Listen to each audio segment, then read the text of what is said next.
Deflection versus swerve. What these factors mean, how they affect our shot, and how we can control both of them to make our game more predictable. After watching this video, you will know just everything because I make a detailed comparison to help you understand each different situation on the table. So in this case, please make sure to leave a thumbs up for me and hit the subscribe button to never miss videos like this.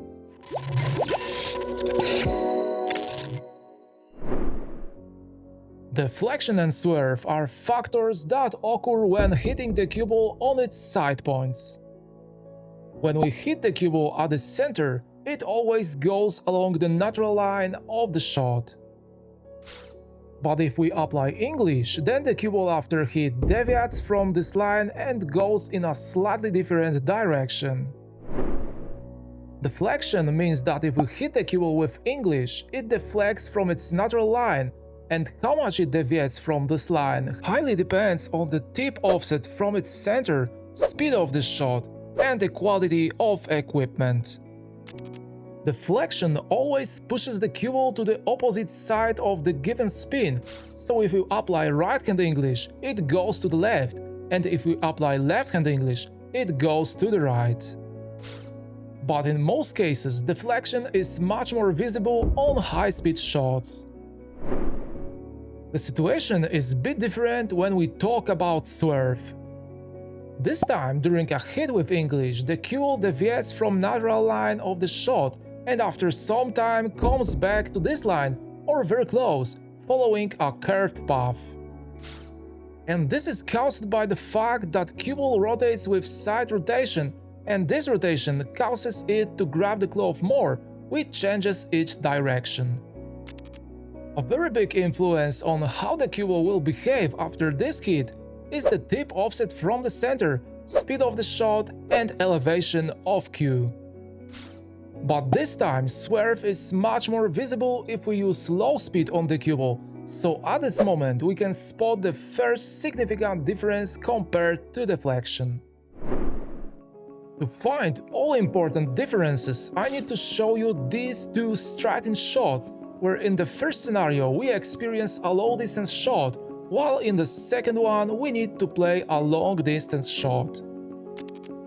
First of all, I aim this low-distance shot with full contact using the center ball, and then I need to apply right-hand English using the front-hand English system, so I move my bridge without moving my grip. If I hit the cue ball with low speed, then we can see that it slightly deviates from the natural line of the shot and then comes back to hit the object ball at its ghost ball.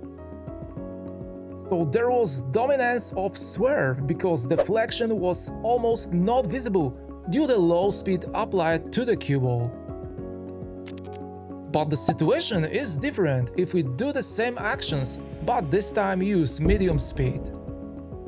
We can clearly see that the cue ball deviates much more away from the natural line of the shot, and this time we have dominance of deflection because swerve is very low and practically not visible. The cue ball struck the object ball thinner, which resulted that it going towards the right side of the pocket. But the highest difference we can observe during a high-speed shot, because then we experience only deflection and swerve gone. The cue ball deflects to the left side much more and hit the object ball very thin, resulting in miss. So at this point we can spot another important conclusion, that during increasing speed of the shot, deflection increases, while swerve at the same time decreases. So in this case, we need to calculate this behavior of the cue ball and adjust our aiming point if we want to always hit the object ball at its ghost ball. But the situation will change once again if we elevate our cue much more and try to make the same shot again.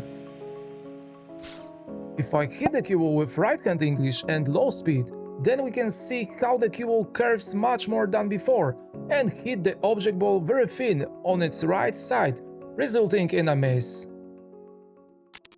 And this happened because we are hitting from high elevation and the cue initially rotates on a slightly different surface, which caused it to grab the glove much more than before, and the curved path is much more visible. And what is very interesting, if I hit the cue ball with medium speed, then it hit the object ball practically at its goal point, so we experience only slight impact of deflection. And deflection will be only a bit higher if I hit the cue ball with high speed, but we still do not face swerve. So as you can see, the elevation of the cue stick is very important when we compare deflection with swerve, because this time swerve is much more visible on low-speed shots, but during a high-speed shot, deflection is much lower than in shot with low elevation. This time we need different adjustment in aiming than before, and for example, if we use low speed with high elevated cue, then our aiming point is located much more to the left side. And to finish our considerations, we need to see what will happen if we increase the distance between balls much more. During a low-speed shot, the situation is practically the same as before, because the cue ball curves slightly and comes back to the natural line of the shot. If we hit the cue ball with medium speed, then it deflects the same as before, but due to increased distance, this time the cue ball has enough time to curve slightly and come back closer to the natural line. But if we hit the cue ball with high speed, then we can observe the highest impact of deflection, while swerve is not visible, because once again, the cue ball does not have enough time to grab the glove more and follow a curved path. And the same situation will be if we elevate our cue much more, because this time the cue ball has much more time to grab the glove more, and this caused it to curve more and follow a completely different path than during low distance shots. So as the final conclusion, we can say that the distance between balls is very important, because as you could see, we faced completely different results in both scenarios.